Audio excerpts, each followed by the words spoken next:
the ashes, the spirits light up the night, looking down the edge of forever. So stop me or take my advice. Now, from the Untold Radio Network, it's Untold Radio AM with Doug and Alex Hajicek.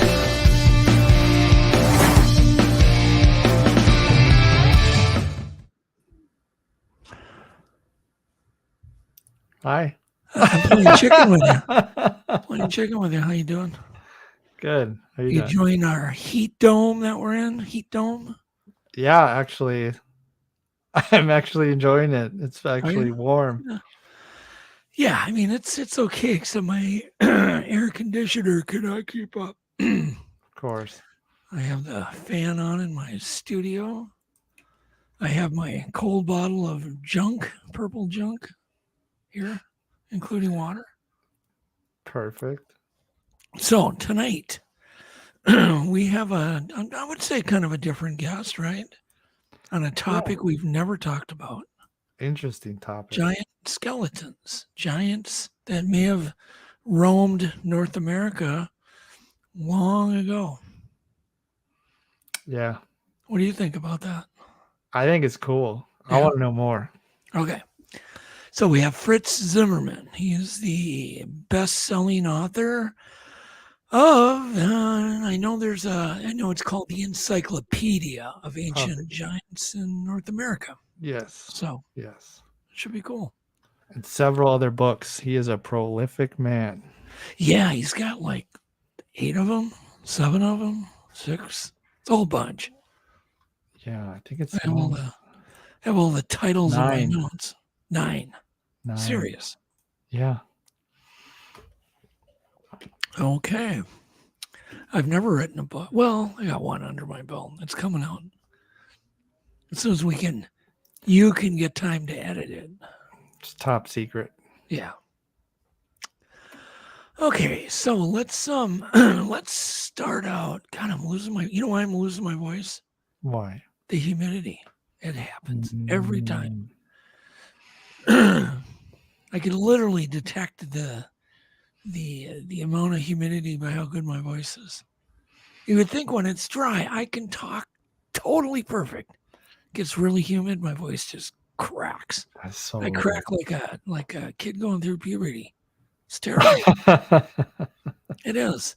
Okay, but anyhow, let's start out by a sneak peek of the CRAC This Week in Bigfoot promo. And this is touted as the news show that scours the internet for Bigfoot community news and happenings. You don't have to. This Week in Bigfoot, the only news show that scours the internet and the Bigfoot community to bring you the fastest half hour in the cryptid world. From researcher news Honestly, I was surprised to see Ketchum still around. to sighting reports and evidence claims We know nothing about its backstory. This footage would be very easy to hoax. to the latest podcasts and Bigfoot live streams. That's Bigfoot evidence. Earlier in the podcast, I mentioned Bigfoot. These things are clocking the mayor. It has to do with Sasquatch, Bigfoot, and the Wild Man, Looks pretty sciencey to me. and it's making headlines. MK Davis recently released his latest improvement right here. It seems to reason that one would get caught on a camera. On This Week in Bigfoot. On this week's show, Dogman reports are on the rise. So what does that mean for a creature like Bigfoot? Is there room at the top for 2 cryptids? Bigfoot sightings in force cover What's the Connection. Mike Lucci's done the research and has that story. Snowwalker does his best Attenborough imitation on another banging 2 minutes with, and Expedition Bigfoot gets set to head north to the future. These stories and much more on the fastest half hour of the cryptid world, This Week in Bigfoot, only on CARC Universal. Be there.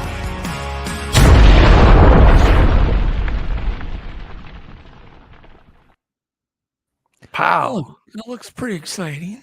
Yeah. How do we keep up with that? Like you can't. There's no way. The There's energy. no way. But anyhow, so those drop every Friday, 8 p.m. Eastern.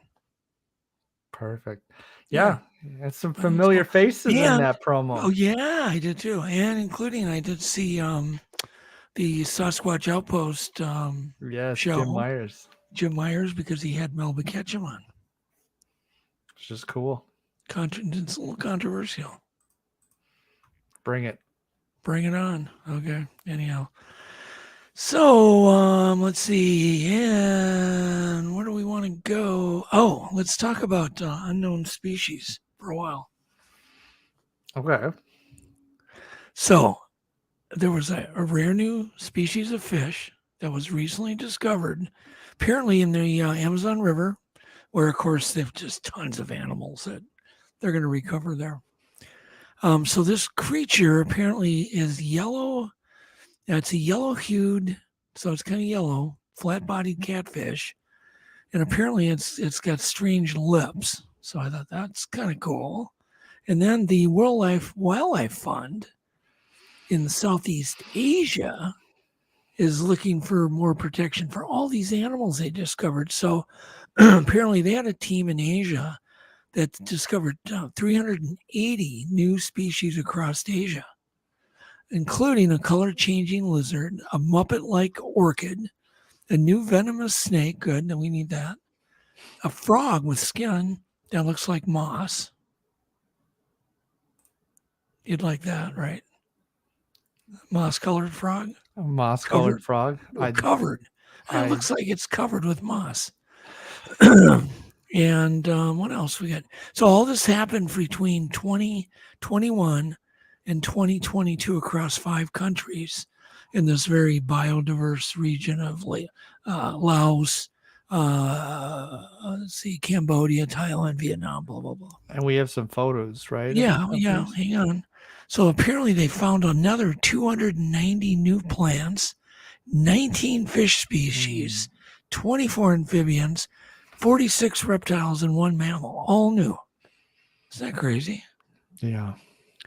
Just wander around going, oh, there's one, get it. So we should name it the Alex lizard. But it does amaze me, all the diversity on this planet.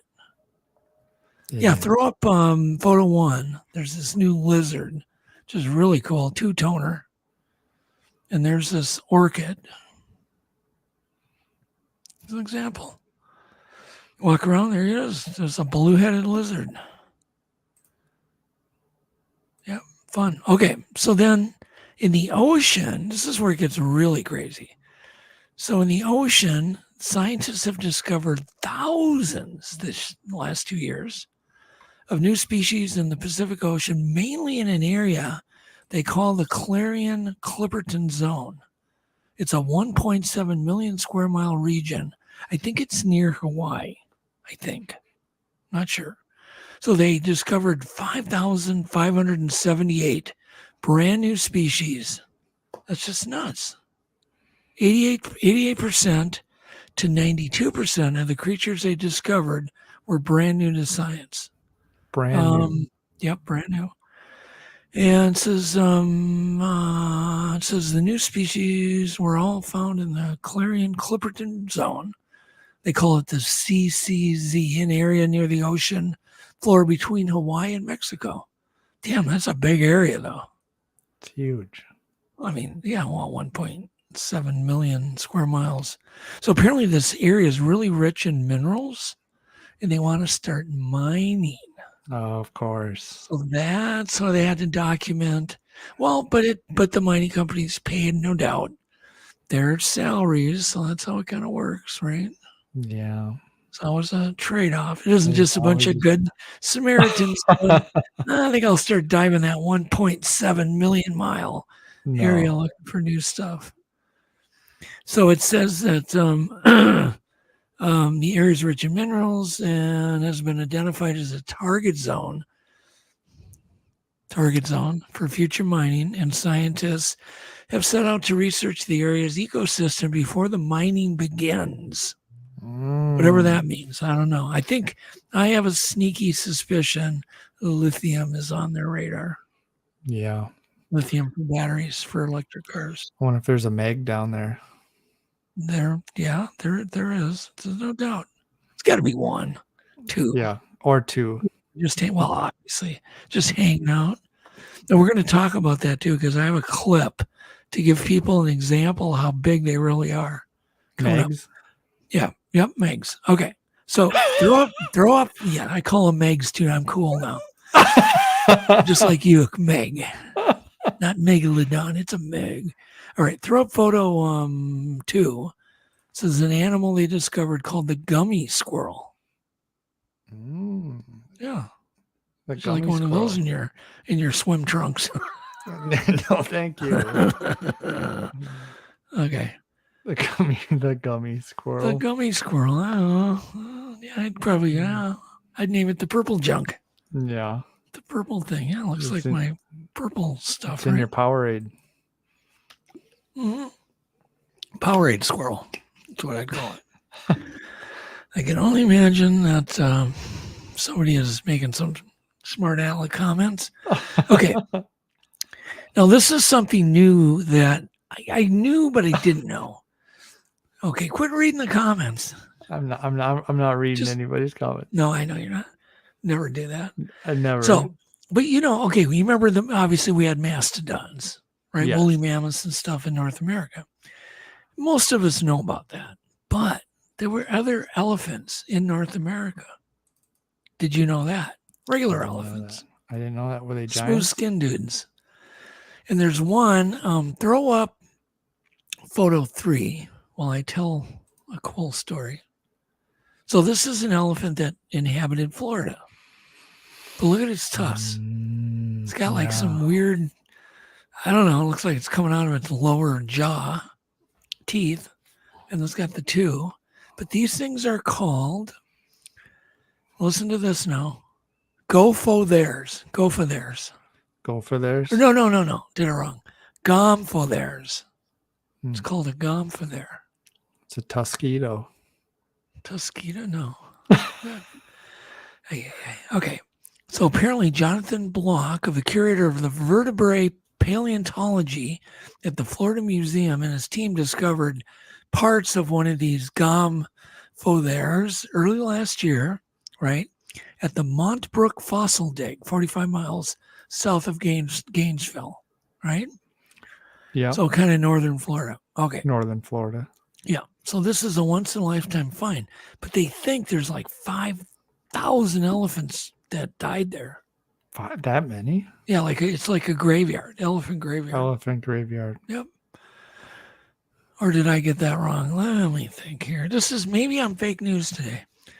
So these gomphotheres likely died about 5.5 million years ago in or near a river that has long since dried up. Anyhow, they discovered a whole bunch of them in like an elephant graveyard. I think I did read it was like 5,000, or they think there's that many of them there. So there you go. I never heard that. That's interesting. I hadn't either. See? Only on Untold. It's Untold. Okay. Huh? It's Untold. Yeah, it's Untold. So we can bring those back when we bring the mammoth back. Ah. See, I'd like to see some of them gomphotheres. Yeah. So then you can say, there is a gomphothere. I can ride him in a battle to fight the Meg. Yes. Okay. God, you are a nerd. Throw up photo 4. We're going to talk about this. This is neat. This was seen in the wild, an albino panda bear. It's missing its black face. Tell me that isn't weird looking. Super weird. Mm-hmm. Unique. Distinct. It needs the mask. Yeah. So apparently this is the only panda bear ever photographed that's with this white mutation. It's like a little polar bear. Yeah, kind of, I guess. Not really. Not really. No. No. I just think it's bizarre looking. Yeah, it is. It's different. Okay, you can get rid of that, dude. So, speaking of bears, a bear broke into a bakery. This is right. This is what you would have done if you could be reincarnated as a bear. You would be breaking into bakeries. So it broke into a bakery, And it ate 60 cupcakes and was filmed eating 60 cupcakes. And there was a video that I could have watched. And I went, no, I'm not going to watch that. Because we all know what it's like for a bear to eat a cupcake. You can just picture it. I don't need to see it. Use your imagination. Did it take the wrapping off? Well, no, it probably didn't. I have a story about that, but I'm not going to repeat it about the wrapper on a...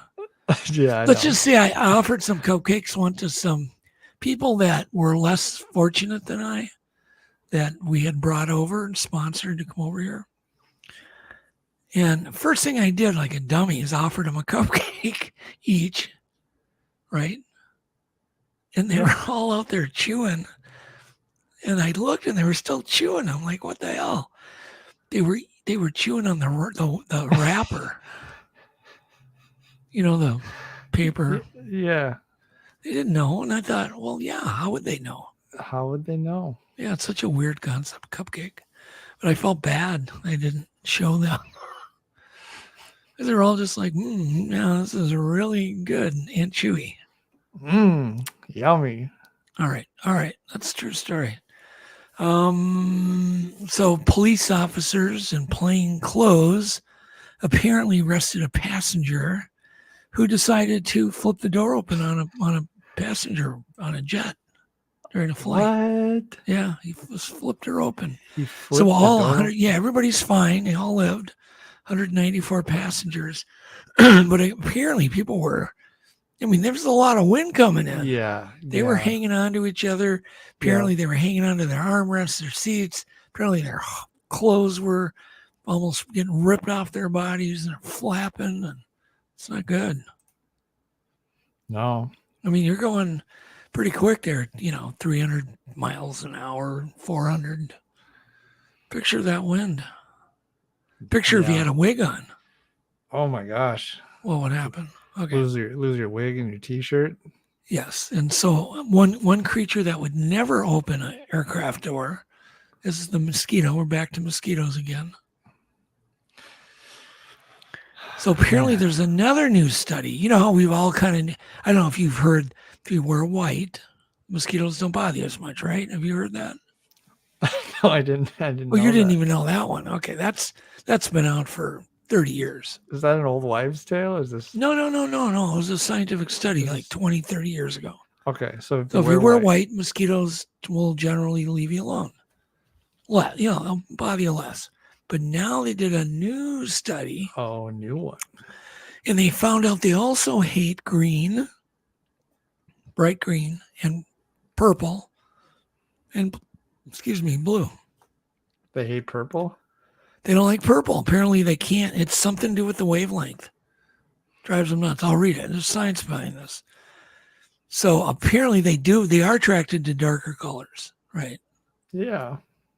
Right. We're wearing our black in our studio. They'd eat us alive.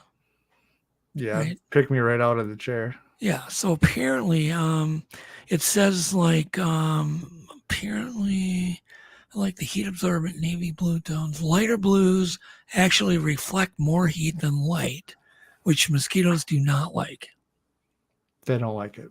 They don't like, I don't know. They don't like the heat. That doesn't make sense. Whatever. As long as it's a dry. So apparently, violet's got the shortest wavelength of any color, and they don't like purple either. So there you go. They're not a purple people eater. Purple people? What did you say? Purple people eater. You got tongue twisted. And then NASA held, this happened yesterday, they held a task force on UFOs. NASA did, not Congress, NASA. So they had this task force. Then you can only imagine. If anybody knows everything about UFOs, it's NASA. And I'm thinking, this is B as in B and S as in S. Yeah. They're flying in space. Why the hell? They're going to hold a task force. It's all just stupid for the public. But they had a thing on the news, and they were going to, read the results of their task force finding in a one day, they're just meeting in one day, like we're all supposed to go, ooh. Anyhow, then I had to pee. So I had to get up and I missed it. So I don't know what they came up with, the task force. So anyhow, it says they want to help move the scientific understanding of UAPs forward. Wow. And I'm thinking all you've done for the last 50 years is hold it back. Yeah. Right. They've held it back for 50 years and now they want to move it forward.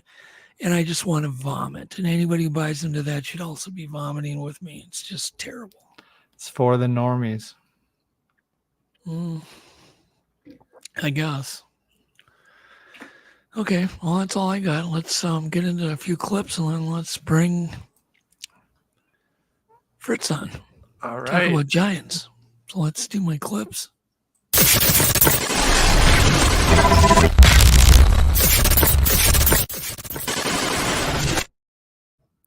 So I thought I would. Why are you smiling? Are you reading? No. Are you reading more comments? No, I completely ignore those people. Jennifer Arnold. That was more than we needed to know, Doug. Hi, Jennifer. Sorry. I was ranting, wasn't I? Or was she just referring to the mosquito? No. Probably my NASA rant. I've been bitching about NASA forever. Just like, Okay, first clip. No sound needed. Don't need it. This footage is a new released military pilot filmed this in the South China Sea. And it's very unlike any other one because it's quite a squadron of UFOs. So go ahead and play clip 1. It's a little long. You could fast forward it until they get into the Zoom. Yeah, right there. There you go. Perfect. Wow. Isn't that cool? They're like in formation. Yeah. And this has been apparently proven to be authentic. What are they saying publicly? Just that they're UFOs? The task force, I'm sure, is all amazed by it. Behind the scenes, they know what's going on. Yeah, they're just amazed. Even though some of the best UFO footage has been filmed right out their windows. Oh, of course. All right. So next would be clip 2. Speaking of mega, this isn't the Meg one, but this is a mega meteor breakup over California. The sound is cool because there is this kid. I just love him, man. He's just going nuts. So look at this meteor that broke up over California. What the heck is that? Crank it up. Dude, that's like a comet or something. Oh my gosh. It's a comet. That's a comet. It's shooting stars. So many. Wow. Look, I've never seen shooting stars, Andy. Never seen a shooting star in my life. I need you to text me your video because it's better than It's a heck of a shooting star to see for your first one. Oh, yeah. That's amazing. Yeah. Did you see this one before, Alex? No. Oh, okay. Seeing this? Yes. It looks like it's about to make us go extinct. That's a massive asteroid. Yeah, it looks like the comet or something. the meatballs playing That's big. Okay. That's like one. Yeah, they said that's a once in a lifetime opportunity. Yeah, it might be. Have you seen a lot of meteorites? And Never. How about Maybe shooting once. stars? Yeah, I've seen a couple. Have you? Okay. Okay, clip 3. The sound is good on this. This is really interesting because a flamingo decided to do a mating dance. This woman's doing yoga on the beach, right? I don't know where this is. It's probably a domesticated flamingo, but either way, it's really cool. Decides to do a mating dance right on her yoga mat. Then I would be worried about pink poo flying in my face. They probably have pink poo, don't they, Alex? Pink poo. Yeah, but it's edible. What? Oh my God. Okay, play clip 3. Sound is good.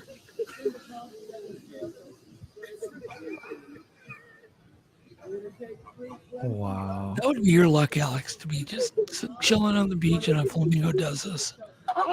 Everybody's watching you. Beautiful birds. There you go. That was my Beautiful. zinger. That was my zinger of the night. Okay. Clip 4, and we can relate to this, right? I thought I'd throw this in because it's so damn hot out, but throwing clip 4, the sound is good. It'll be self-explanatory. Today in Antarctica, it's minus 57 no. degrees, and I tried to pour a can of Coke. It didn't go so well. Oh my gosh. Yeah. It's pretty cool. Yeah. I mean, Not for him. once in a while we've seen 40 below, true 40 below. Yeah. And it does. I mean, everything freezes pretty much instantly. Even hot water will just push. Boom. But I like the curve of the pour, the fluid coming down on the curve. I thought it was cool. And remember, it's right now is winter in Antarctica. It's the opposite of us. So That's weird. yeah, who would volunteer to go down there and live for whatever you got to live there, a year, 2 years? You're gonna have to pay me a lot to do that. Okay, now clip 5. This is important. Remember the show we did on the Bigfoot purr? Yeah. And you remember Tristan's? Do you remember the purr that he recorded? Which we have uncovered other people that have not only heard this, recorded this sound, right? But I ran upon this clip and it reminded me it's exact to that purr. So tomorrow, David Ellis is going to compare the sound on this clip, The frequencies. to the recording Tristan recorded, because the sound when why don't you just play it and play it with sound.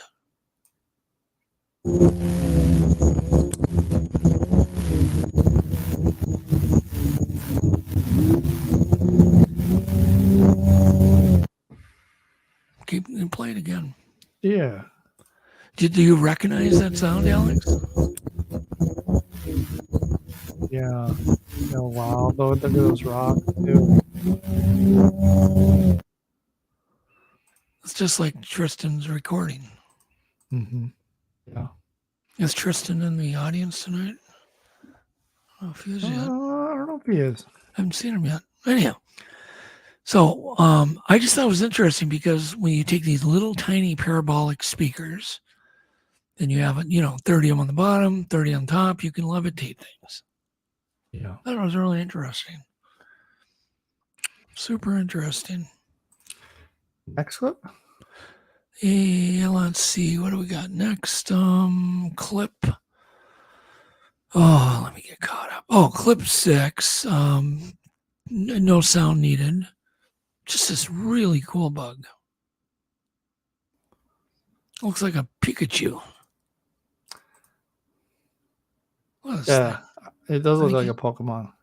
Yeah, I think it looks like a Snorlax. Like somebody painted. Well, whatever. Yeah, you would know. I wouldn't. The nerd.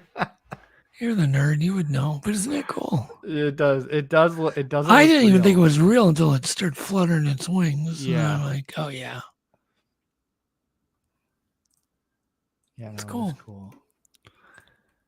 I have no idea what that bug is. None. I wasn't about to go through about 1 million bugs to identify it. It's not happening. I don't even know what category that would fit into. Okay, the next one, I do know what it is. The sound is fine. You can play it. It is a Chinese moon moth, but I don't think I've ever seen one. Have you ever seen a Chinese moon moth up close? If not, you're missing out. This guy's Mr. Exciting. They are adorable. Have you ever seen a Chinese moon moth up close? Do we want to see that again, Alex? Is that no? No. By the way, Fritz is in the back room. So okay, good. All right. Well, obviously, we're 2 seconds from being done here. Yeah. Clip 8 is a mysterious creature that entered this guy's car, and it's definitely I think it's an omen to sell that damn thing right away. Clip 8, sound is good. I need some help. Does anyone know what to do when you accidentally leave your window open and an owl gets into your car? Oh, poor guy. Sell Any it. tips appreciated. Thank you. Could be an omen. Sell it immediately. Get out. Okay, next is clip 9. Next to last here. And this is your Meg size perspective. Because what this guy does, he's found this tooth, describes how big it is, then he has his wife measure it out and chalk it, and then they bring a drone up. So it's quite cool. You can actually get a perspective of how big a megalodon is. I mean, a Meg. Go ahead and play, and the sound is... This is a 6.5-inch fossilized megalodon tooth, an ancient shark found in the fossil record. Evolutionists will tell you that it died off 4 million years ago. Creationists will tell you that this died in the worldwide flood 4,500 years ago. What they can agree on is that the upper end is 82 feet. And my lovely wife and assistant, Kristen, is going to show us just exactly what 82 feet looks like. Go right ahead. There you go, Alex. There's your... That's 82 feet. And understand, only bested today by the great blue whale, this was a shark. Just keep it going. And if you think that 82 feet on the ground looks pretty good, well, this one right here is 72 feet, and you're about to see it this is from the air. Small Meg. This is just a baby. And again, understand, the megalodon was so large that you could park a car inside of it and have enough room to take a nap. There you go.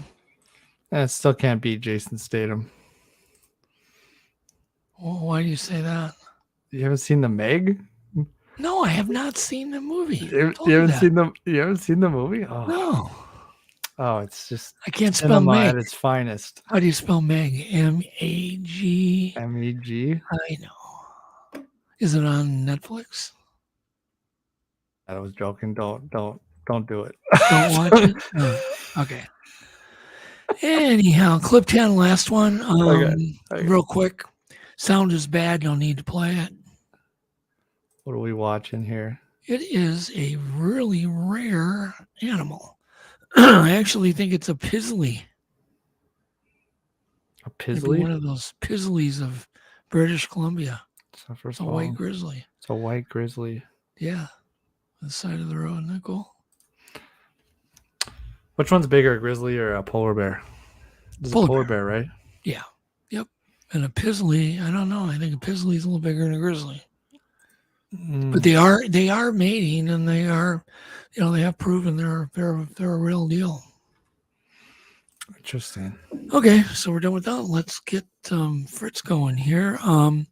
So author Fritz Zimmerman is a best-selling author, focuses on ancient North America in his many books.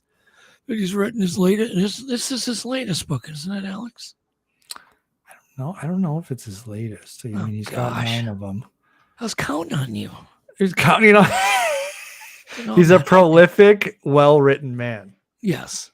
So his latest book, and the one we're going to be discussing tonight, is the Encyclopedia of Ancient Giants in North America. So this book explores the presence of ancient giants in North America, particularly in the Ohio Valley and their connection to the Mediterranean Amorite Copper Traders, which is really interesting. So let's welcome Fritz Zimmerman. Hey, Fritz. Hi, I'm on. How are you? Hey, Fritz, can you tilt your camera down? All we see is your ceiling. There we go. Yeah, it's better. Much better. All right. Got a little glare on these glasses, but other than that, we look all right. Yeah.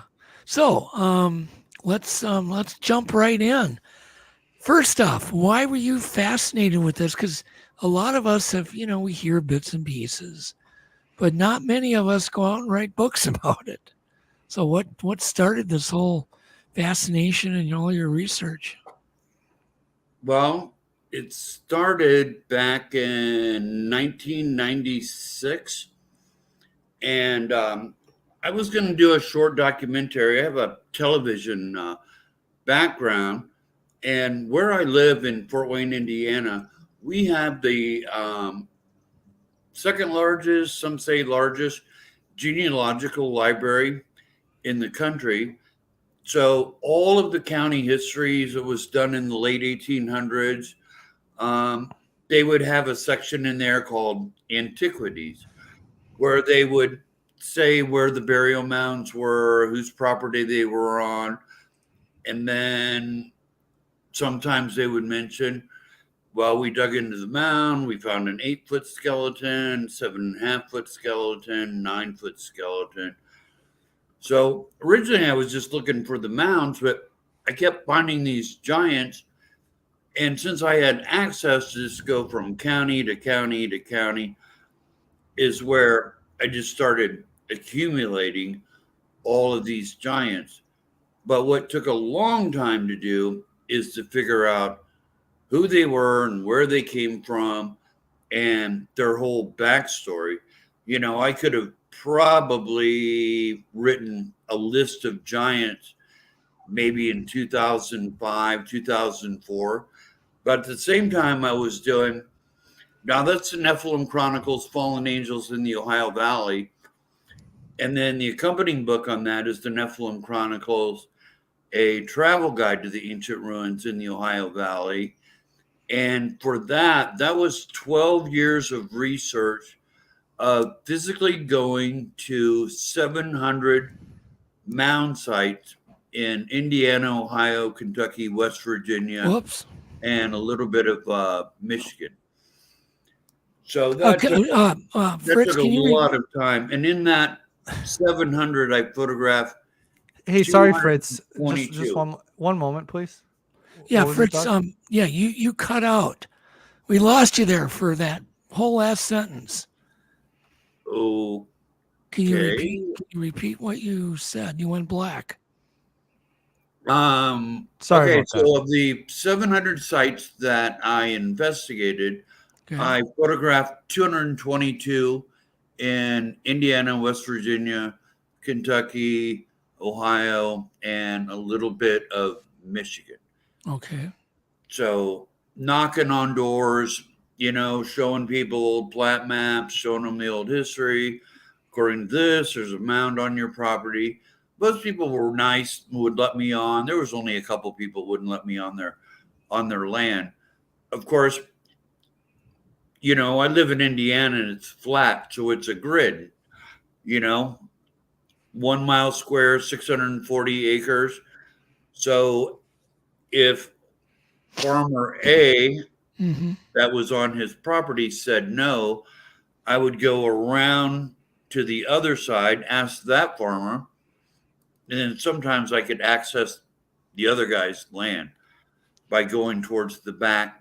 Generally in the middle there was woods, so I could be a little sneaky and get my photograph. Of course, you know, I wasn't digging into mounds. All I was doing was recording that it was still there and getting a photograph. So I don't know, didn't really think that I was doing any harm.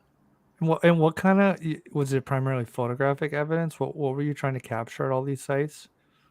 Just photographing them and making a documentation that they were still there. So in Indiana, I ended up photographing 85 mounds. The earthworks were well, some of the earthworks I photographed for the first time, but the archaeologists only knew of 35 of those. So I did the first archaeological survey of Indiana. And then that's in the Nephilim Chronicles, a travel guide.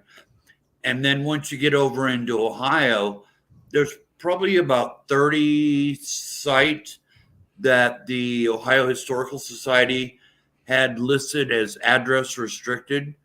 So they wouldn't give that up. But I found them because I had the county history. I could figure out, you know, what mound that was.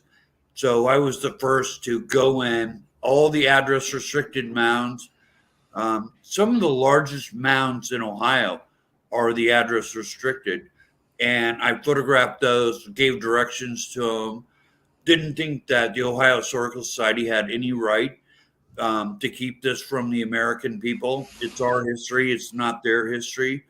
So I divulged that information, gave photographs, gave the history. Some of those did have large skeletons in them. Some didn't. But by far, it's the most comprehensive mound guide in France. Okay. Well, let's back up just a bit, Fritz. Are you just a citizen scientist? Are you an archaeologist? What's your background? I have a degree from Purdue in radio, television, communications. Okay. And I worked a year as the weekend weatherman for the CBS affiliate here in Fort Wayne. And then started doing some of my own productions. And my partner left. And so then I was like, I need to do a little documentary on something. And even though my minor was in history, we never talked about mounds. I had no idea that they were there until I started going into these county histories. And I thought if I could find maybe like 7 or 8, I could do a short documentary on that. And that was 30 years ago. So it's kind of taken over your life. It took over my life. Yeah. And then being obsessive compulsive doesn't help either. Well, that's good. Look what you've accomplished. Yeah.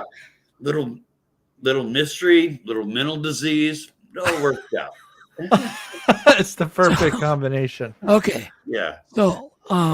So these giant human skeletons, I've seen, the old photographs and stuff. Are any of these old photographs real even? I mean, is that what you consider evidence, old photographic evidence, or where do you actually get your evidence? There's a lot of fakes out there. When you see a skeleton on the internet and it's like 30 feet long or 20 foot long, that's not right. The largest skeleton that I documented there were like 5 skeletons in Coshocton County, Ohio, and they were all around 9.5 to 9 and little short of 10 foot. But in the history of Coshocton County, dated into the 1890s, I think is what that was. But after that, the people that were there and saw these skeletons being dug up and measured, they all signed a document, like 8 people. It's like, yeah, we were there and we saw this and we saw them being measured. Wow. So I really thought that was pretty conclusive. And, these are county histories that had, the higher ups, the well-to-do. They were the ones, the wealthy farmers. They were the ones that were buying these books. So it was no place to have, a bunch of malarkey or fables or anything like that. So the county histories I always thought were a really good source. Photographs, yes, I do have some actual photographs in the encyclopedia that were taken. 1 8 foot, and a guy is laying next to it, and you can see how big it is. So, yeah, I have a few, but there's really not a whole lot out there. But you have to realize, they're digging these 1860s, 1870s, 1880s. People didn't have their Kodak Instamatic with them. So, they're out there digging, they find the skeleton. So, the camera back then, was something that you would have to have professionally done, and they would have had to have brought somebody out. And a lot of times they didn't, or, a lot of times they would dig them up and people would take a femur bone or people would take a skull and, they would just kind of have at it at those skull remains. So Sorry to interrupt, Fritz, but just at any point here, you just let me know. I'll pull up some of your photos. Okay. Well, whenever you're ready, we'll do that. Okay. Why don't we just throw one up just to pick one, Alex? Yeah, I just figured since we were kind of talking about skulls and skeletons, this was one of them that you had sent over. That's a yeah. The skull on the left is the Pinon woman. She dates to about 5000 BC, and I just read the university when I was getting ready for the show, and I've forgotten it already. But they determined she did, and then there was an anthropologist in Mexico, was that it had European origins. And you can see the deep brow ridge that it has. It has somewhat of a sloping skull. And then the middle one is from Alabama. You can still see the protruding brow ridge on that. Then the side view sloping skull. Then the third one is from California. But generally, these are older than what we're going to find in the Ohio Valley, but the skull types remain the same. Well, many of the skulls are going to have these archaic qualities to them, which I call like Neanderthal hybrids. Well, what about, so let's just talk about burial mounds. There's I believe the famous serpent mounds, but there's Indian mounds here, and they call them, Indian mounds. But were these mound builders, were they the giants, or were the people they buried in them the giants? Well, where are you from? Minnesota. Okay. The ones up in Minnesota are likely Dakota Sioux. Okay. Now, in history books, you'll read about mound builders. You read about the Adena, and you'll read about the Hopewell. Well, the Adena were the Amorites, and the Hopewell were the Dakota Sioux. And eventually, they intermarried and became one people. So, Minnesota, Missouri, Kansas, Arkansas, all of those states are named from Dakota Sioux tribe, who were also a little bit further west of there. And an interesting story is that when George Catlin back in the 1830s first came across the Mandan Indians, many of them had blonde hair, brown hair, green eyes, blue eyes. And he said that they looked more European than Native American. And I believe that is just from the intermarrying with the people from the ancient Babylon, that, they had that. And they were also, the Dakota Sioux were one of the tallest tribes of all the Native American tribes.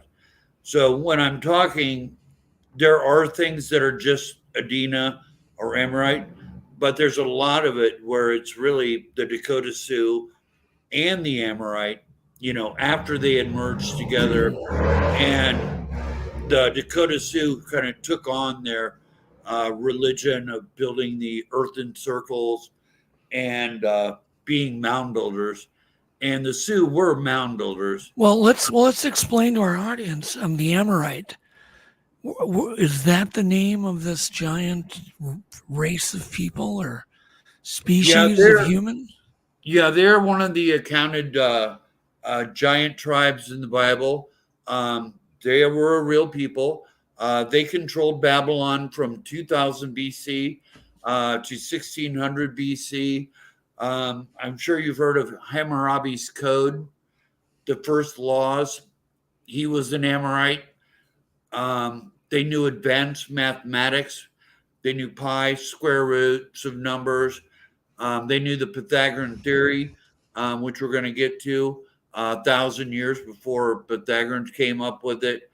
So they were highly developed in mathematics. And you can look on YouTubes of some of their tablets that they did. And they actually say that their advanced trigonometry was actually more advanced than what we have today. And these are giants and more of a civilization. So, is there any writings on the general attitude of normal heighted people compared to these very large 9-foot, 10-foot people? Did we revere them? Did we worship them? Did we fight them? Well, according to the Bible, they are the sons of fallen angels that procreated with man, which is Genesis 6:4. Well, Genesis 6:4 is there were giants in those days and also after that, meaning before and after the flood. Yeah. But the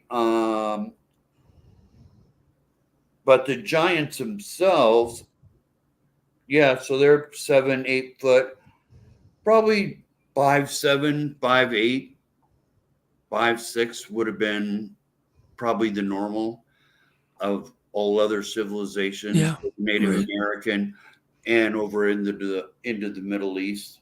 So relatively small. So significantly bigger, especially for that time. Oh, yeah. Bigger for today. Yeah. There isn't a whole lot of 8-footers out there. Well, why is there more evidence in the east side of North America versus the west? What was the reason for that? Well, they originally came here to mine the copper, and we have evidence, that there was travel from the northern latitudes around 5,000 BC, and that word probably got back to the Amorites. So we're looking at the early to middle Bronze Age. So you need copper and you need tin.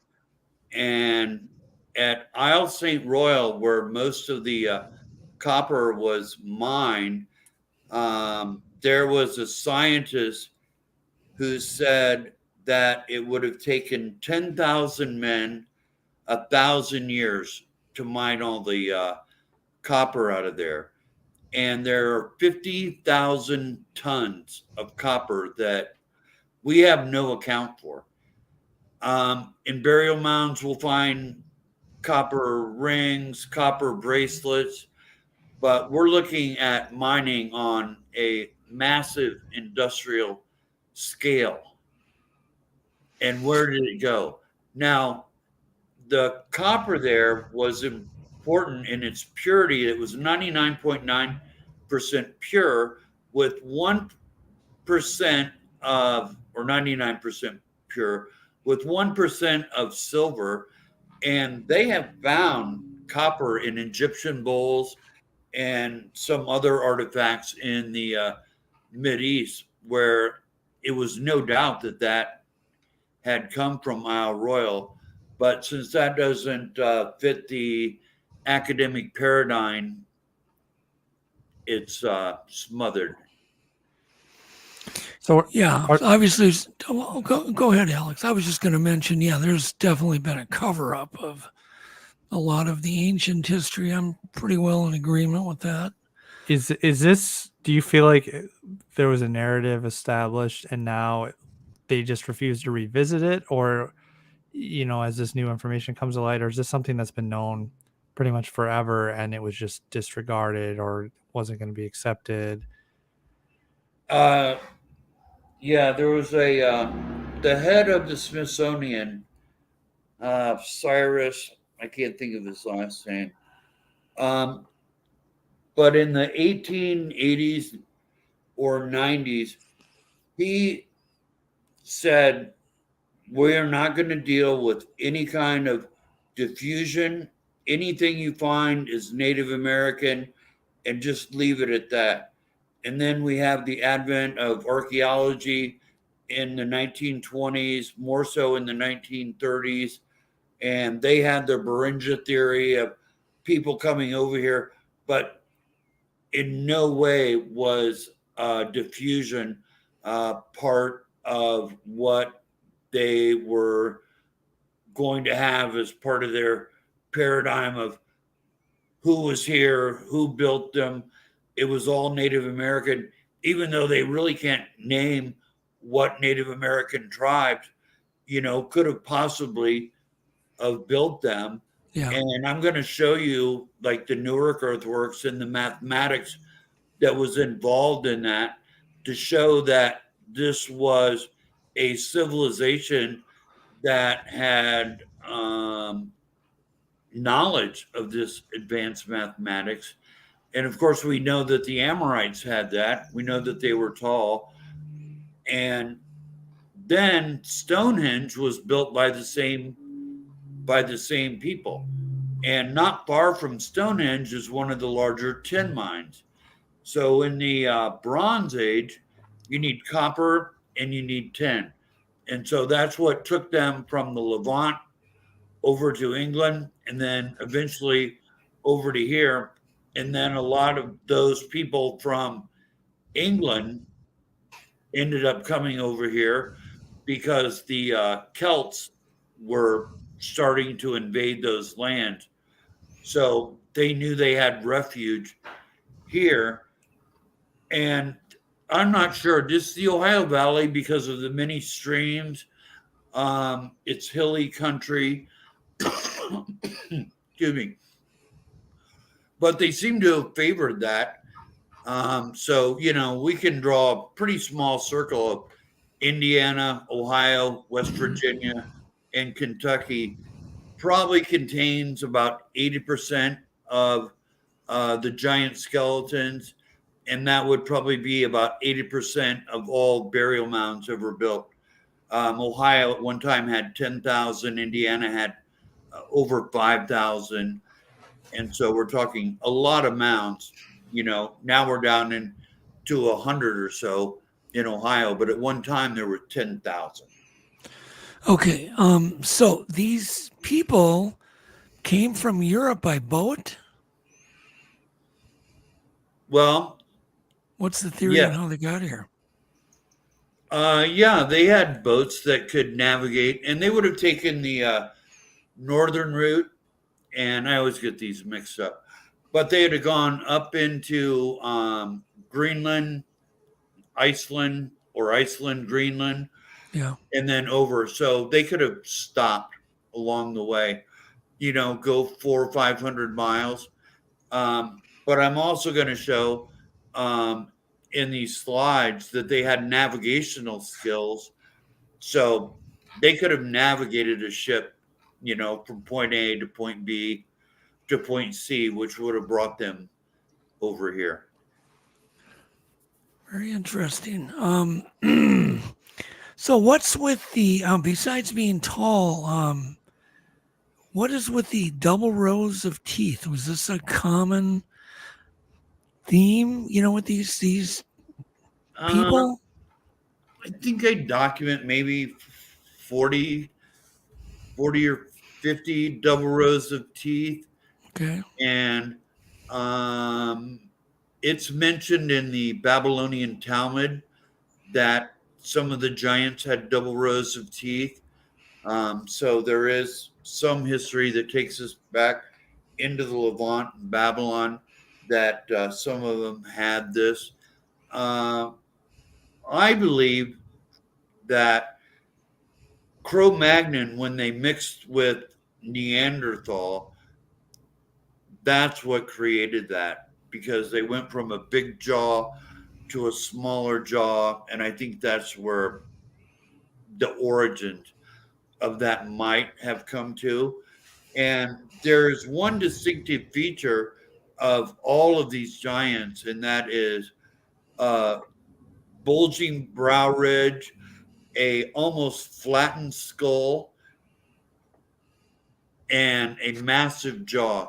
So they didn't look like most people today.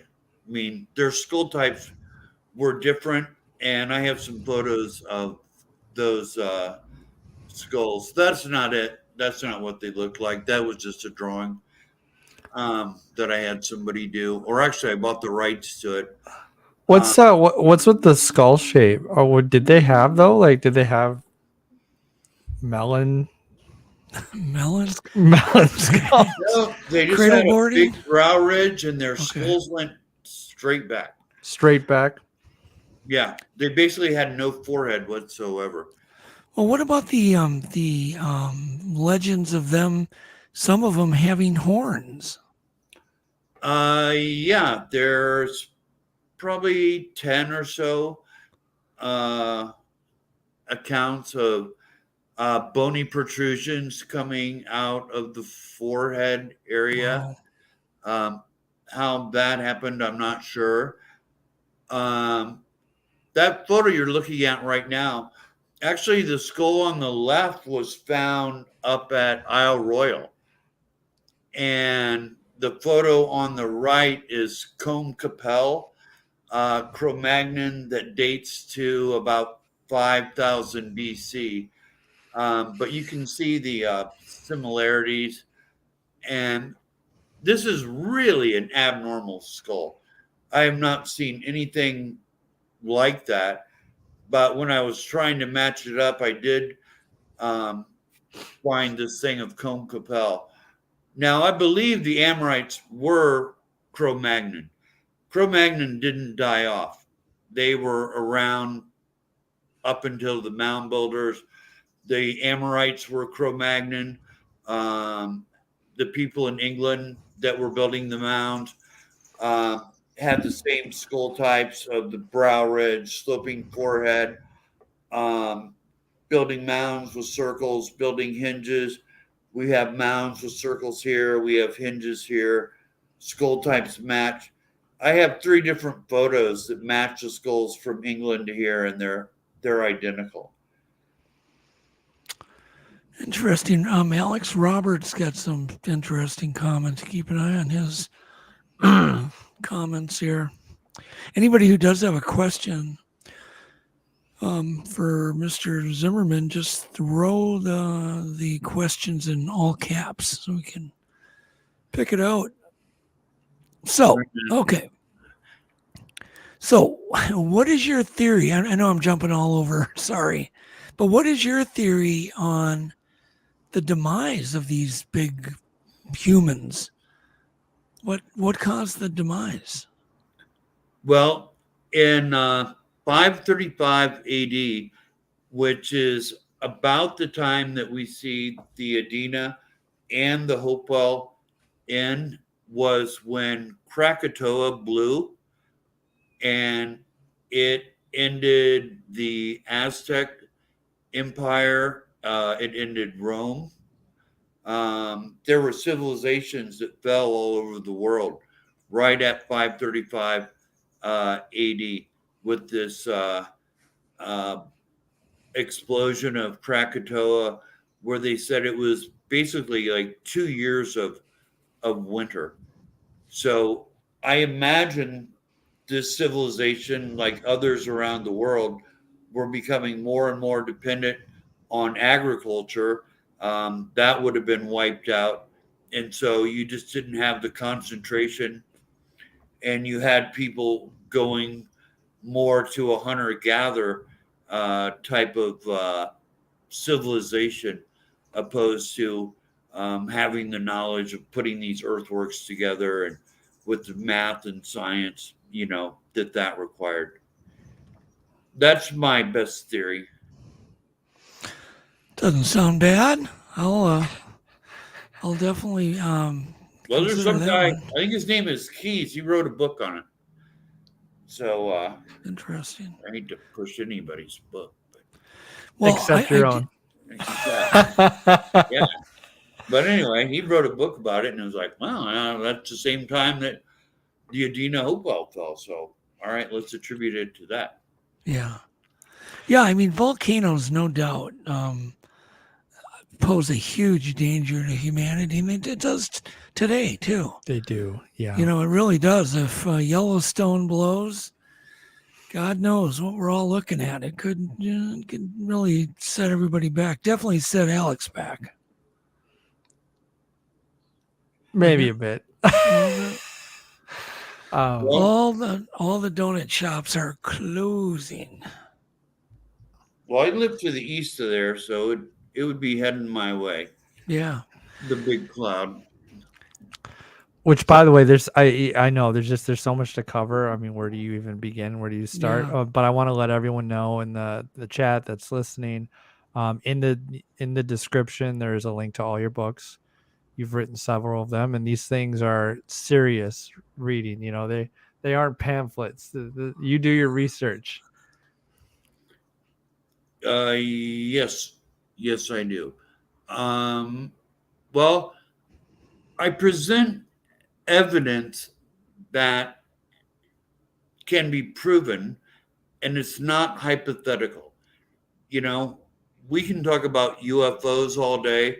We can talk about Bigfoot all day, but show me a Bigfoot. Well, you can't. UFOs, maybe a little bit different story. There's a lot of, footage and all that. But I try to document things, show you the evidence, show you what they were doing there, show you what they were doing here, and then allow the reader to synthesize that and come up with their own conclusion. But I sort of push that. Just hang on 1 second. So, Fritz, you brought up the name Bigfoot, and I was going to ask you, because certainly a lot of people read about the giant skeletons. And as you know, Bigfoot's said to be really tall, 7, 8, 9, kind of the same height. And we would only imagine that their skeletons would also be a little different. So where do you stand on any of these bones that have been found as being a Bigfoot? Any chance? Well, according to the Book of Enoch,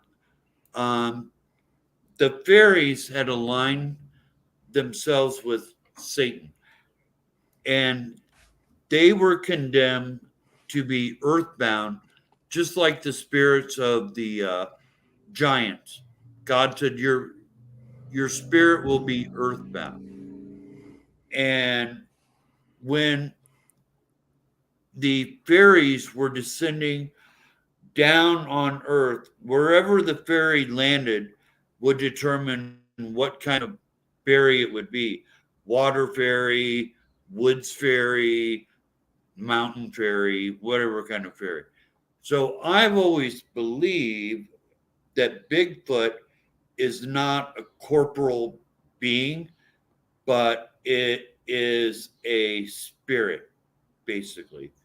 And I think that explains why when people encounter it, they'll say, it was in front of me, then it was in back of me, then it was in the side of me, because it's a spirit. Now it can manifest and look like Bigfoot with the hair and everything else, but it also has the ability to disappear and not be seen again, because it just stands to reason that if there's all these thousands of Bigfoots out there that were corporal, that were actual, flesh and blood, we would have found a dead carcass or something at some point. Well, yeah, but that's the argument. People are saying they are found, but they always blamed on the giant people, the giant skeletons. So that's where the argument gets interesting, because people say, well, these giant skeletons may be Bigfoots that the natives buried or whatever, you know what I mean? And so that's part of the argument that I've heard several times. And you're saying more of a Nephilim type biblical creature that existed, but exists only in the spirit world, correct? Yeah, supernatural. Yep. Just like fairies. Fairies have been spotted at more than one. Generally, they like earthworks. They liked earthworks over in England. Anything with a ditch, they like. So Mounds State Park, even the park ranger went on record of saying that he saw fairies at Mounds State Park. And the fairies, according to English legend, is that some of the giants over there ended up being fairies after their death. They took the form of a fairy.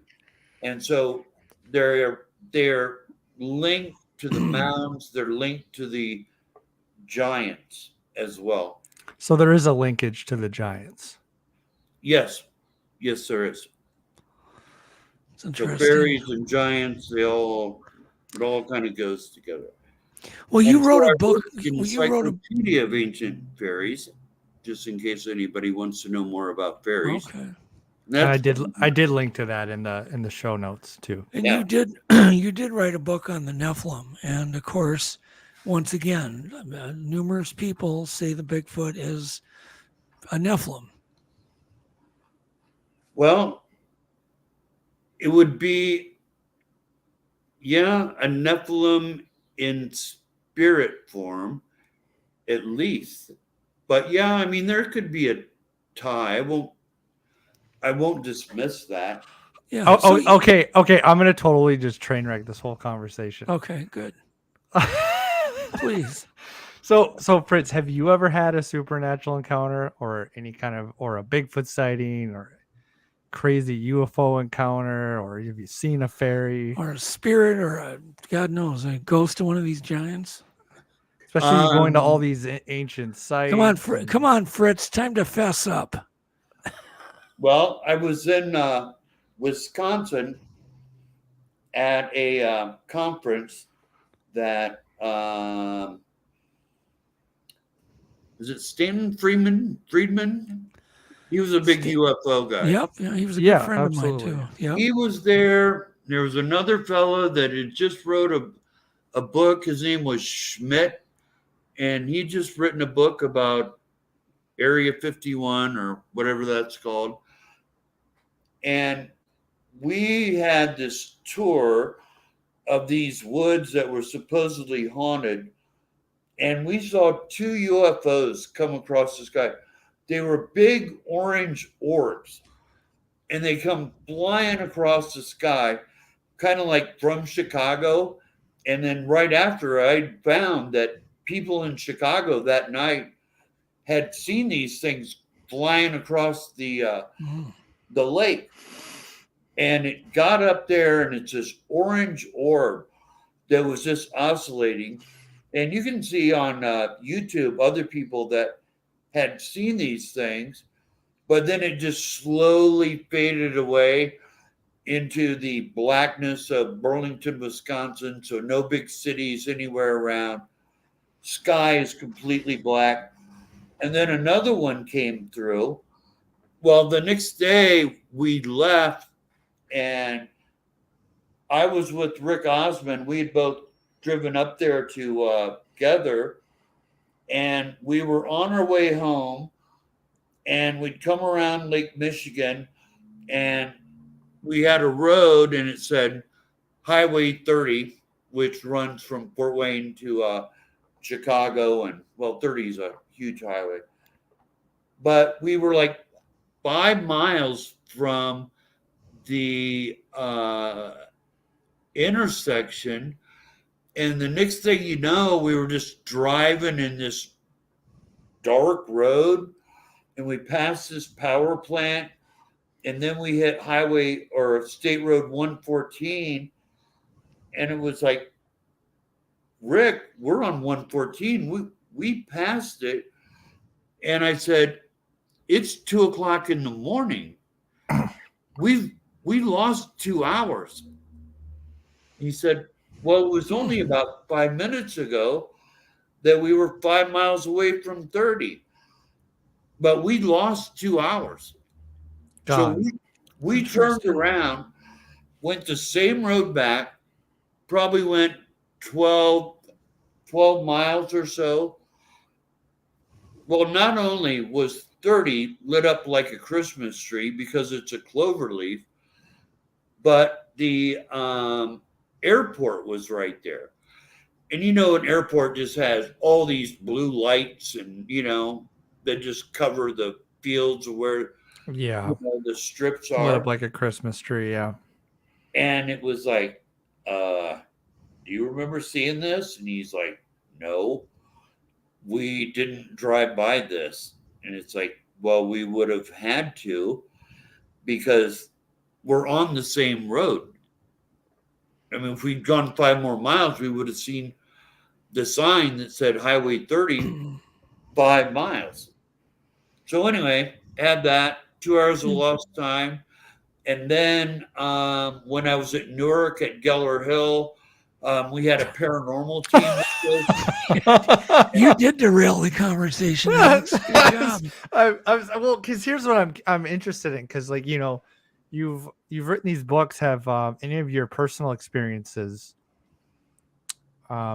driven your interest in certain lines of research, or along this journey of researching this stuff, have you come to feel like you've learned things about the universe? Or I'm what are really you fishing for? No, just that these mound sites are haunted. That they're haunted. Okay. Yeah, I was at the Great Stone Mound, and if you watch the paranormal shows, that camera they have where it makes like a stick figure. Yes. Like they'll be shooting it and all of a sudden a stick figure will show up. Yep. Well, we had that at Geller Hill. And then when I was at the Great Stone Mound south of Newark, this was a stone mound that was 55, 60 foot high, made entirely of stones. Giant was at the bottom of it. They deconstructed it to build the reservoir for Columbus, Ohio, and it took 50,000 wagon loads to get rid of it, rocks, to get this thing down. Wow. So there's a little bit of a remnant there, but that SLS camera picked one up next to me probably for about 4 minutes, which is a very long time if you ever watch the paranormal shows. Yeah. Usually they're only up there for 20, 30 seconds. That's interesting. But this thing stayed with me for a good 5 minutes or so. And when I was done, I was so drained. It was like I had just walked 30 miles. I could barely stand up because it was like zapping all my energy so that it could manifest. And we saw the same thing at Geller Hill at Newark. So yeah, these places are haunted. Yeah, well, at least we kind of know where you stand, which is good to know. What about the red-haired giants? Can you elaborate a little bit on what you know about these? Were they real? Were they related to these eastern giants?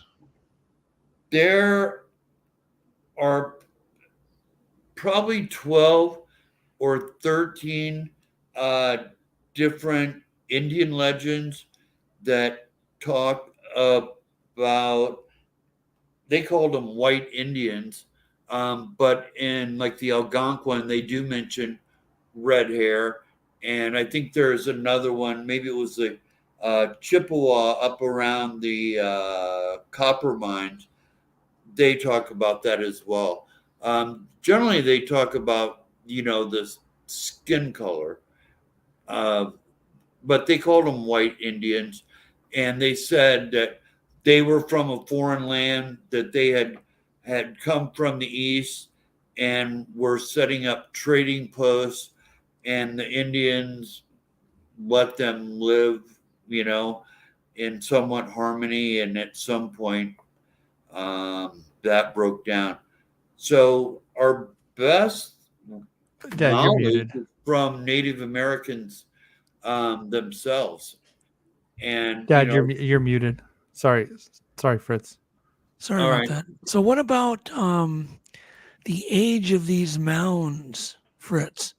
Is there any speculation on how old they are? CF asked. I would go back as far as about 800 BC to right around that 500 AD mark. Okay. So 800 BC. But we have some dolmens and some other things up around Labrador that could date 25 to 3000 BC. Not the same people, related, but not the same people. But what we're looking at in Ohio, we're looking more 500 BC, 500 AD. That 1,000-year period would be probably when most of them were being erected for the dead. Interesting. I figured they would be older than that. What about the serpent mounds? What's the date on those? Are they any older than the other mounds, or because I mean those things are massive. People don't realize how massive they are. 200 BC, 200 AD. Okay. Brad Lepper, head of the Ohio Historical Society, he did a little dig and he found some charcoal that dated 800 AD, which is ridiculous because there's Adena mounds all around there. So he tried to get that through. Eventually, he got pounded down, and nobody believes that anymore. But yeah, 200 BC, 200 AD, probably for the serpent mound. The Great Hinge at Newark, Ohio, dated 800 BC, and they had that from some charcoal that they found in that. But since that didn't fit Lepper's paradigm, he left it out of the report. And so they want to say that it was like 200 BC, but we do have carbon dating going back to 800 BC on that. Now, Robert had mentioned the oldest mound in the U.S. is on the Louisiana State University grounds. He says C14 dated to 9,000 BC. So what are your thoughts on that comment? I'm not real sure. You know, Poverty Point is what they're talking about. And I know there's some really old dates, and I mean, that's really out of my field of study. I didn't really go into Poverty Point or any of things in the Southwest. Mainly the things in the Southwest are from the Mississippian era, which is like after 500 AD up till about 1400 AD. But just who built Poverty Point, I really don't know. I don't know, and I never really researched it that much. Like I said, that's really out of my realm of research. Oh, yeah. Understood. And all of these mounds are protected at this point, correct? Everything is totally protected. No, like I know, like the Blood Run area in the Dakotas was pretty much decimated, you know. None of it's protected. In Indiana, we have 85 mounds. There's only 3 that have that are on the historic register. And Ohio's the same way. There are many, many mounds that they may make note of them, but they're not protected. So you're meaning they could be torn down at any moment? In Ohio, if you have a mound on your property, you can dig into it. So there's a lot of burial mounds tucked away in woods and stuff. And if it's on your property, you can dig into it. So no, they're not protected. And really one of the worst culprits as far as the destruction of the mounds in Ohio, West Virginia, Kentucky, and Indiana was the archaeologists back in the 1930s, going all the way up into the 1960s. So the archaeologists are really decimated the state as far as burial mounds go, and the destruction that the archaeologists did is just beyond pathetic. And what they did is it's criminal. It's criminal what they did, and they're still digging into mounds and denying it. when I was out doing my field work, I would see where they dug.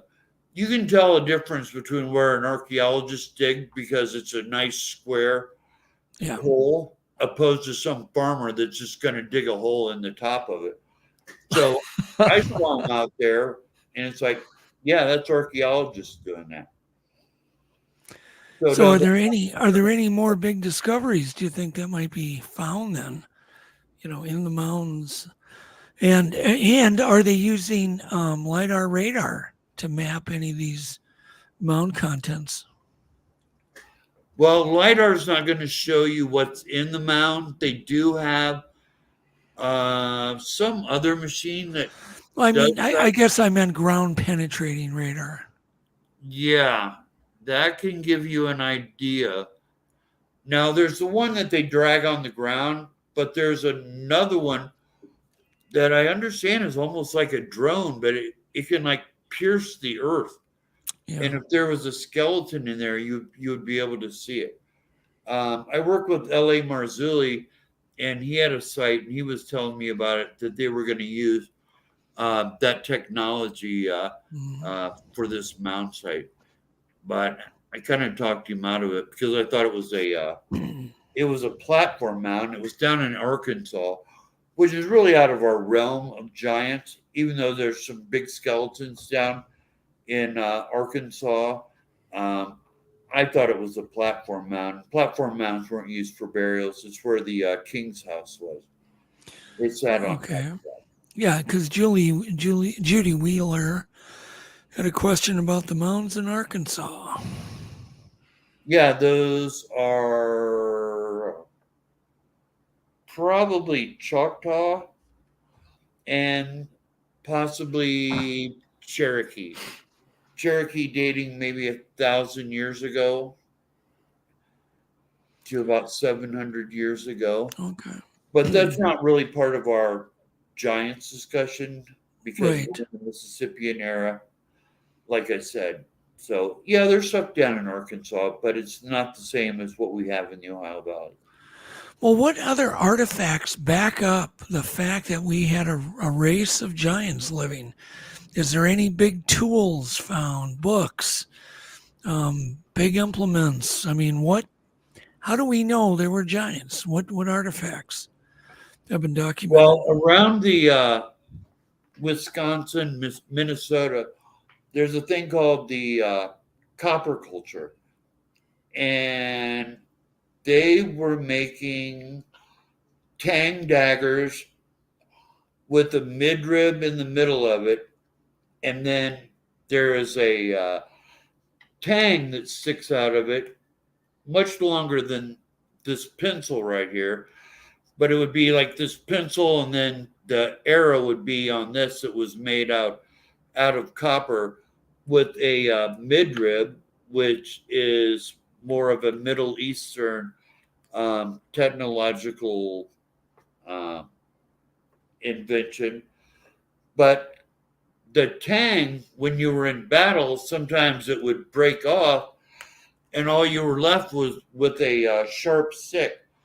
So around 1200 BC, maybe 1500 BC, one of the most revolutionary inventions was the socket. The same socket that your shovel is attached to, hose, garden implements, rakes.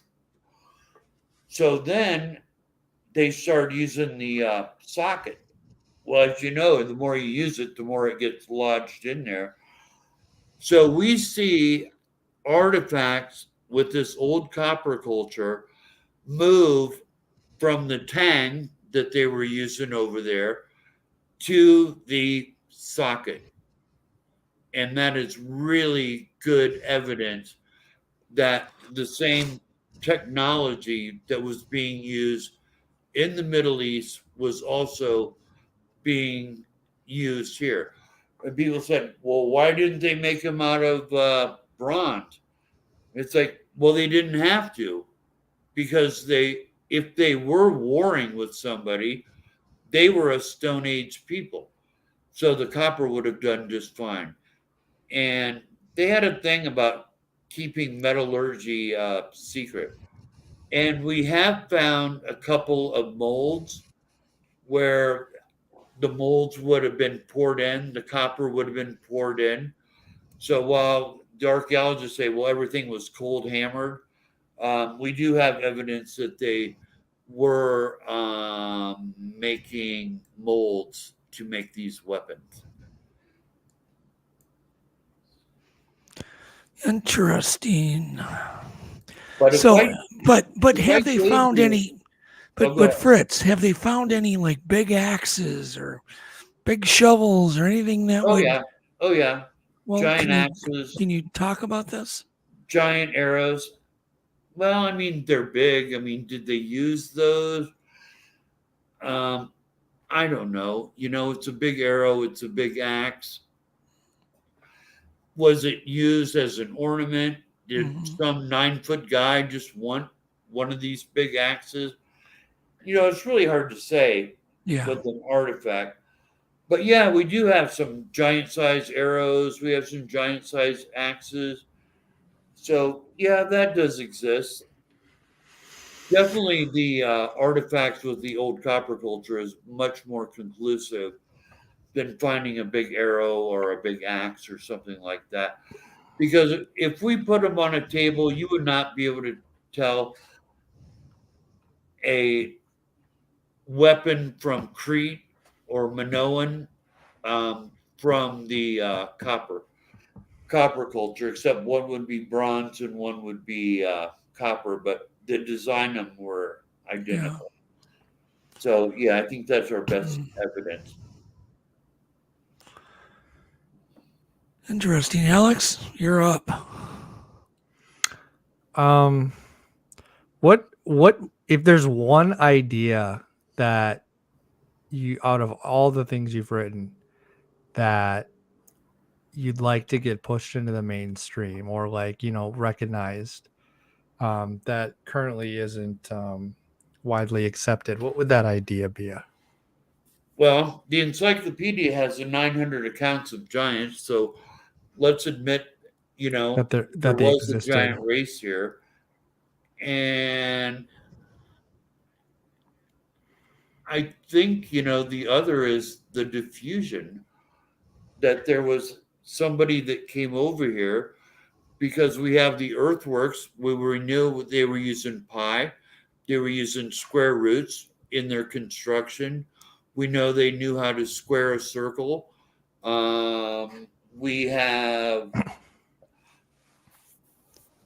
geometric designs over 1.5 miles in distance that make perfect isosceles triangles. That's the Newark earthworks. And I wish we could show a few more slides of this and I could tell you a little bit about this. But to give you an idea of this circle and this octagon, that is a regulation golf course in the middle of it. And there's only like 1 or 2 holes outside of that. So if you can imagine a golf course and how big that is, that's how big that earthwork is. Wow. And the distance of this is 1,050 feet.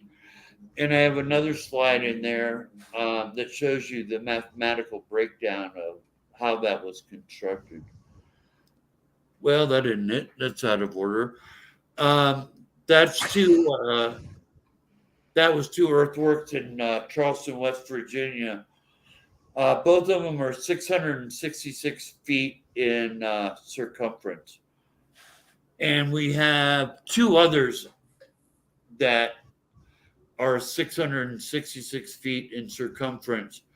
And 666 was the Babylonian gematria number for the sun, and 1080 was the number for the lunar or earth mother. Now you say, well, 666 foot, were they using the foot? Well, there's an MIT, those MIT guys are pretty smart. he had looked at the mounds in Ohio, and his theory was they were using the same foot as the Babylonians, which is a base 60. Of course, 12 is, part of that. But they were using the same foot that we're using today. And when you go over the 50 or 60 mounds that I have and the numerology behind them, it would just be impossible that they weren't using the actual foot. Then there's another slide in there that shows the 666. What are you talking about? Well, yeah, so this is it. This was done by the Smithsonian Institute. That's their drawing. So that was drawn of one of the Charleston earthworks by the Smithsonian and measured by the Smithsonian. Yeah, and that's the supposed, bad number. Well, it's actually not, because if you read that quote in the Bible, it said, "Let he who hath understanding count the number." So you have to understand and you have to count, because there's two other places where 666 shows up in the Bible. In one, they brought Solomon 666 talents of gold, and just the name Solomon is Sol, which is sun. Was Hindi for sun, and An was the Egyptian number for sun. And then there was another instance of Adonakam, and he had 666 people with him. And that's associated with Adonis, which is a sun god. But let he who hath understanding count the number. So who was persecuting the Christians? It was Romans. So if we count the Roman numerical system of 500, 100, 50, 10, 5, 1, count those together, what do you get? 666. Let he who hath understanding count. You have to count to get the number. And the counting lets you know who they were saying was the beast. Yeah. Now, these are 4 earthworks, and this is small on my screen. But So these squares is 780 feet. So the mathematical precision is certainly impressive, but is there significance to how, why certain things are laid out the way they are?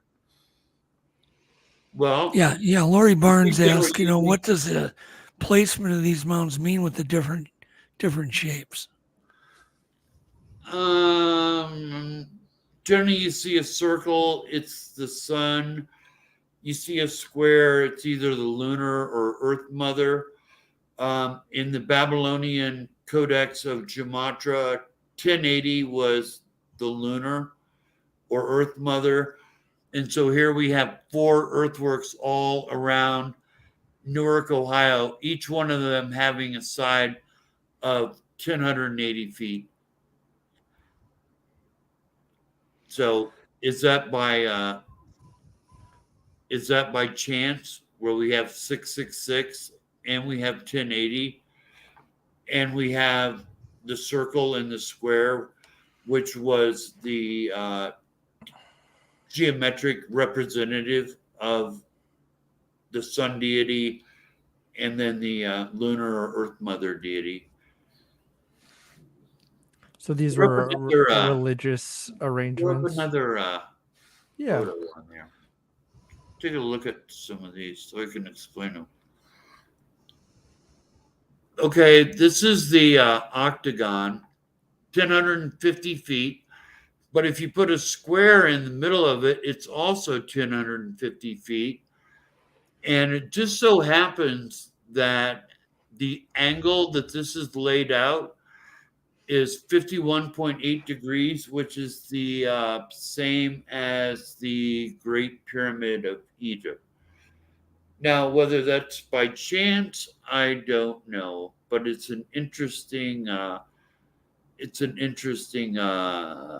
parallel. So you can see the 51.8 up here at the top, and then down here at the bottom.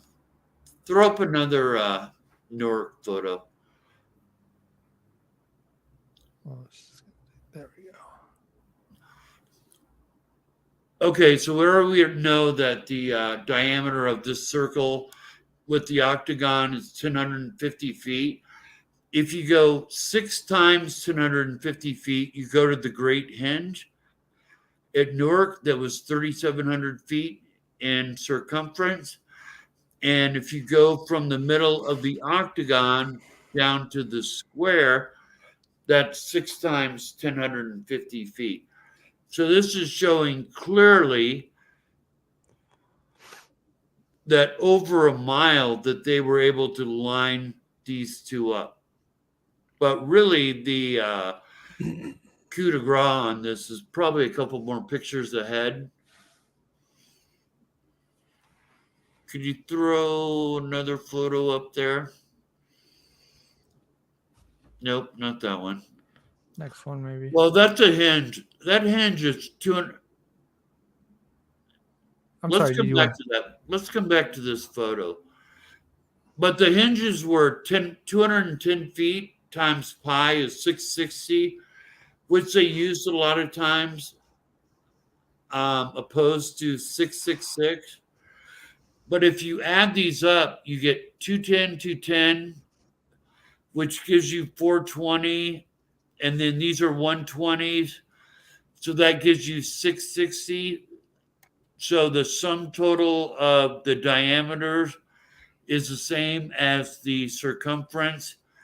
And then you can do the 210, 210 to 240 and also come up with 660. So they're always playing with numbers. But 210 times 5 is 1050. So that takes us back to Newark. It all well, well, to me, Fritz, this all just seems like obviously they had a handle on math, but it's still so weird. You know, the half circles, the 3/4 circles, the different diameters, the squares thrown in. It just seems so weird. Like, why? Why go to all this trouble? Well, they were laying out mathematically what the earthworks were. You know, in the Bible, when it says, and now the whole world had the same language, they're not talking about language, they're talking about math. Because it's universal. Yeah, because Stonehenge was laid out mathematically. Yep. Then we have these earthworks in the Ohio. Is there any more on Newark there? Because there was a couple there I really wanted to show you that really shows well, there's a Pythagorean triangle, and this was done by Hively and Horn, who were from Earlham College and did extensive studies of the Newark earthwork, but from the octagon to the circle, and then you can see up here where it says true north, so we draw a line true north and then one true west, then that comes out to a Pythagorean triangle right there. So that's just some mathematics that's embedded within that earthwork itself. Do you have another photo of Newark? That's not it. Okay, here we go. There's the infamous haunted Geller Hill right there. There's a bunch of mounds. That's the highest point of ground in this whole area. But here's what I was talking about. If you draw a line from the middle of the octagon, from the middle of the Great Hinge, and draw it to Geller Hill, it is 7,392 feet, making a perfect isosceles triangle. So Geller Hill would have had to have been the axis mundi of this whole layout, before they laid this out, Geller Hill had to have been of great importance because they laid this out first. And then, of course, we have the 1050 from there, and then the 1050 from there. So the only way to have done this is if you had surveying skills. You couldn't have taken a string over a mile long and stuck that together. You would have had to have been able to survey. So does this kind of come down to the level of sophistication that they had? Does this come down to how sophisticated they were? Yes. Relative to the time period. Yeah. And how impressive it was that they were able to accomplish these feats of engineering. Yeah. I had talked to a surveyor that when I was with L.A. Marzulli, and he was shooting one of his episodes of Church of the Nephilim. And the surveyor, I said, if I wanted to lay these earthworks out today, it's like, what degree of math would I have to have? He said, you would have to have trig. You would have to know trigonometry to lay this earthwork complex out. Not only that, but you would have to have surveying skills. So, and maybe, and I'm probably derailing the conversation again, but I don't know where your interest level is or awareness, or, there's the same kind of thing with Egypt, the ancient alien theory, this idea that the pyramids and so forth were so sophisticated that there's no way it could have been done with at least how it's, reported in the history books. Well, that conversation has come up many times.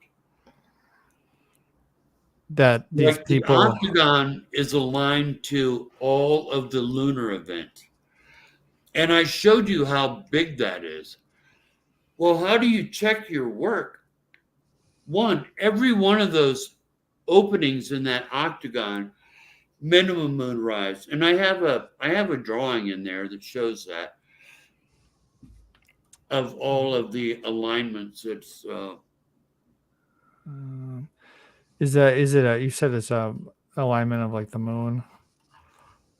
Well, not only that, but from Geller Hill, there's alignments to minimum and maximum moon set that go all the way to those earthworks. But how do you check your work? You got one minimum moon set, and it's cloudy for 5 days. Well, it's an 18-year cycle. So what do? You have to wait another 18 years? Yeah, so Geller Hill is all the way to the left, and you can see that the northern moonrise runs right through the Great Hint. And you can see above that from Geller Hill that the north maximum moonrise goes right through the circle and the octagon. So where do you think they got this level of sophistication? Where is this coming from? You must have some ideas. According to the book of Enoch, the fallen angels gave the giants the secrets. And one of the secrets was following the moon, one was following the sun, and another was mathematics, amongst other things.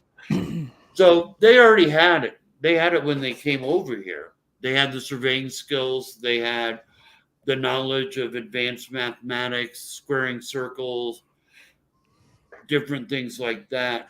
How about metallurgy also? Not really, except for the copper that we find. But like I said, they were very secretive about that. They were shipping it back to the Middle East, and they never wanted to share their metallurgy skills with the local population. So we're not going to see bronze over here. It was just being sent back. Of course, like I mentioned before, we can look at the weapons of the old copper culture, and they're identical to what the timeline is of the weapons technology in the Middle East. See that little photo down at the bottom? Yeah, the next one. Yeah, that just goes to show you again how they were playing with numbers.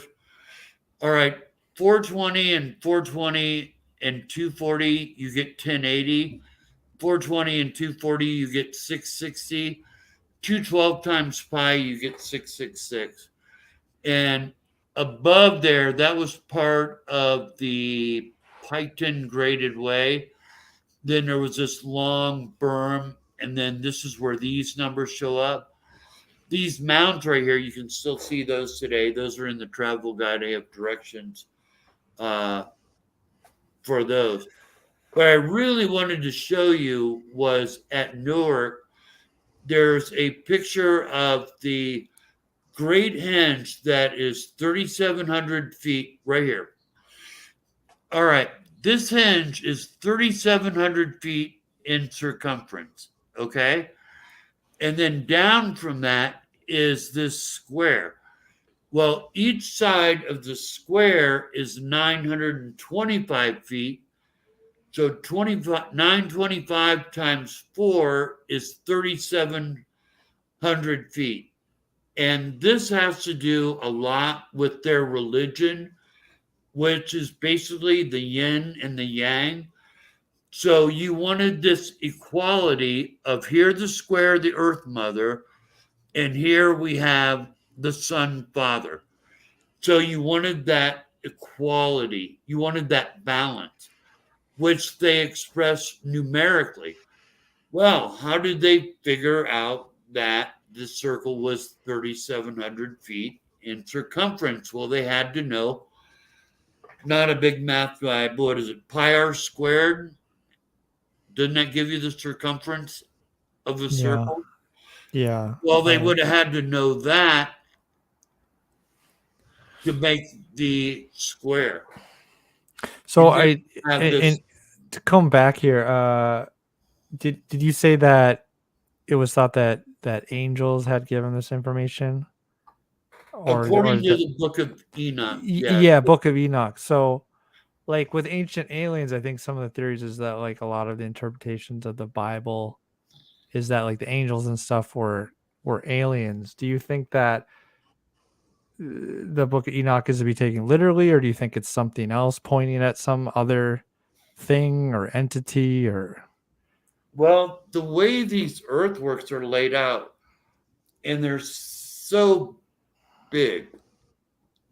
Now, I mean, this doesn't give this justice, but 3,700 feet, you know, you're walking 3/4 of a mile just around this thing. Yeah.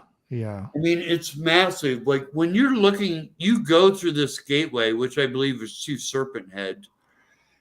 You have to look, you can barely see the back of it. I mean, you can, but I mean, it's just massive. The scale of it is the intimidating. ditch that goes around this thing, which is why it's a hinge. A hinge is a circular earthwork with an outer wall, interior ditch. You have Stonehenge, but then you have the earthwork that goes around it, which is a circular wall with an interior ditch that's aligned to the summer solstice sunrise, I believe. This is aligned to the May 1st sunrise, which gives it more of a druidical kind of connotation. Yeah, it's massive in scale. And your question of, to build the octagon, it's like, was there somebody above them that was laying this thing out? Because when you're on that golf course, you can barely see the walls of the octagon. I mean, they're so far in the distance. And it's like, how did they check their work? You got this wall here, this opening here, to make it, and it's not a perfect octagon. There's a few walls that are longer, but they needed that to line up to all of the different lunar events. And that's on one of the maps. But that's definitely one that I wanted to show you because it shows that they knew advanced mathematics to build this circle and this square that were numerically harmonic like that. Interesting. Well, let's. I want to get into a new topic here.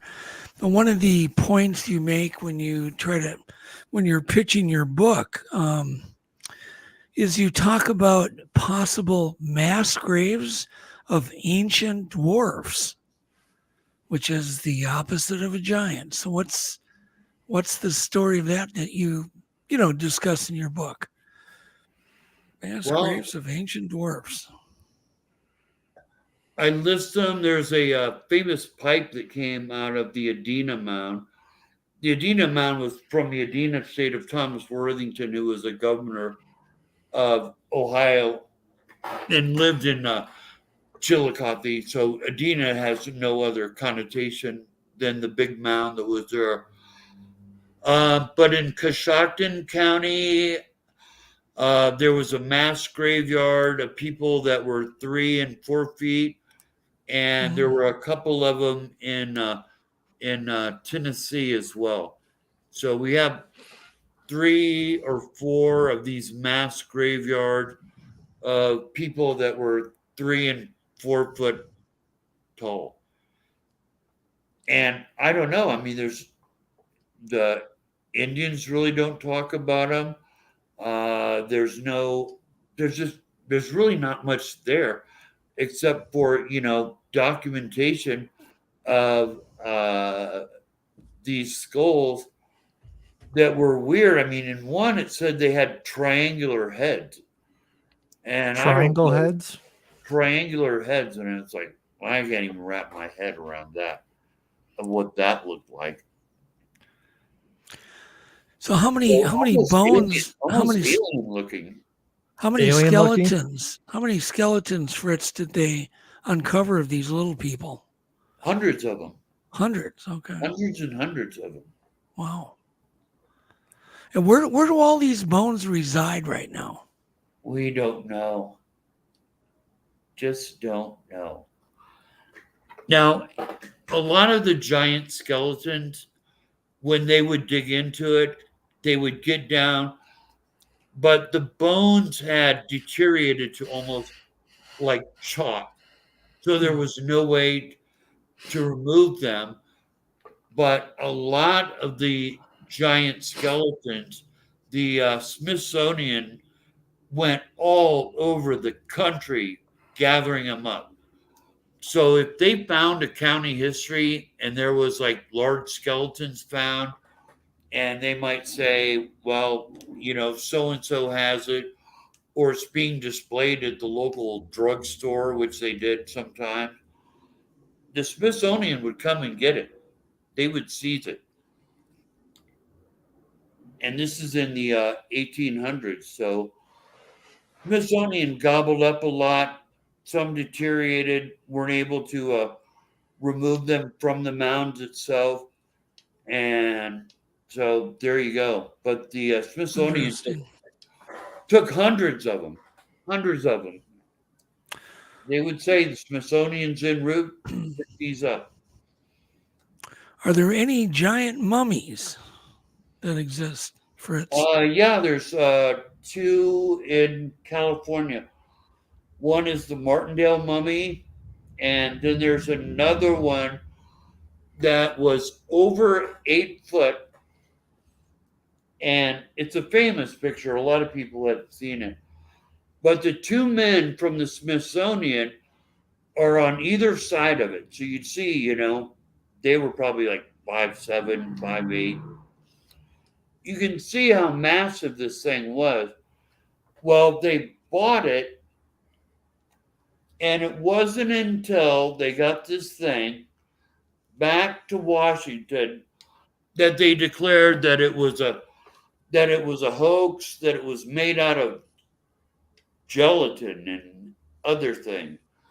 Where when they were there and examining it, they would have been able to see the teeth, they would have been able to see possibly some of the bone structure, they would not have been fooled.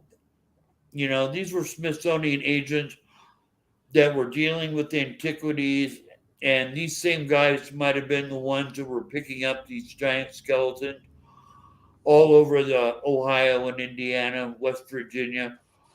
They would have known a hoax if they would have saw it, but it wasn't until they got it back to Washington, D.C., and then they go, oh, yeah, that was a hoax, which I don't believe for a minute. Interesting. Well, so do you want to run through the list of your books, Fritz, so people can buy your books, and where can they get a hold of you if they want to get a hold of you?